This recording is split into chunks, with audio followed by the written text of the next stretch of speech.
गंगा के कछरवा हमरे,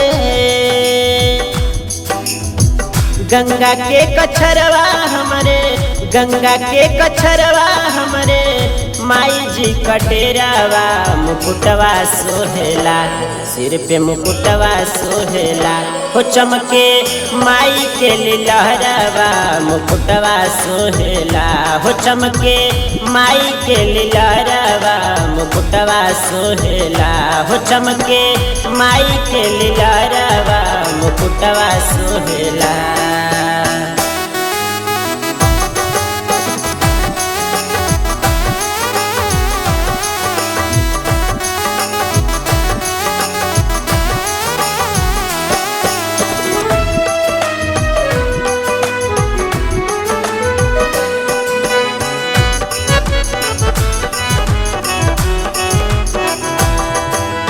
ऊंचे पर अंगनवा सोहे माई के मंदिरवा, पत्थरन के सीढ़ी सोहे माई के दुअरवा। ऊंचे पर अंगनवा सोहे माई के मंदिरवा, पत्थरन के सीढ़ी सोहे माई के दुअरवा। मंदिर के अंदर बाड़े, मंदिर के अंदर बाड़े माई का बसेरावा, मंदिर के अंदर बाड़े माई का बसेरवा। हलुआ सोहारी सोहेला, हलुआ सोहारी सोहेला, होयौरी सोहे नारियलवा सोहारी सोहेला, होयौरी सोहे नारियलवा सोहारी सोहेला, होयौरी सोहे नारियलवा सोहारी सोहेला।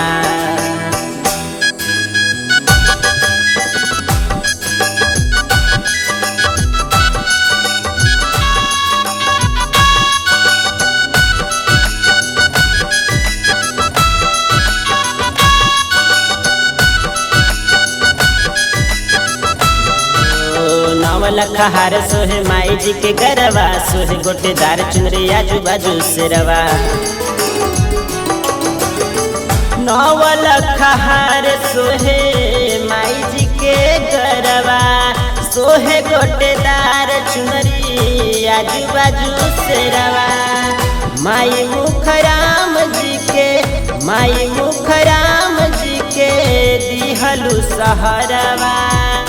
काशी में शीतला काशी करेला गोहरवा, पचरवा सोहेला माई के पचरवा सोहेला, हो चमके माई के लीलहरवा मुकुटवा सोहेला, हो चमके माई के लीलहरवा मुकुटवा सोहेला, हो चमके माई के लीलहरवा मुकुटवा सोहेला। गंगा के कछरवा हमरे, गंगा के कछरवा हमरे, माई जी कटेरावा मुकुटवा सोहेला, सिर पे मुकुटवा सोहेला, हो चमके माई के लीलहरवा मुकुटवा सोहेला, हो चमके माई के लीलहरवा मुकुटवा सोहेला, हो चमके माई के लीलहरवा मुकुटवा सोहेला, हो चमके माई के लीलहरवा मुकुटवा सोहेला।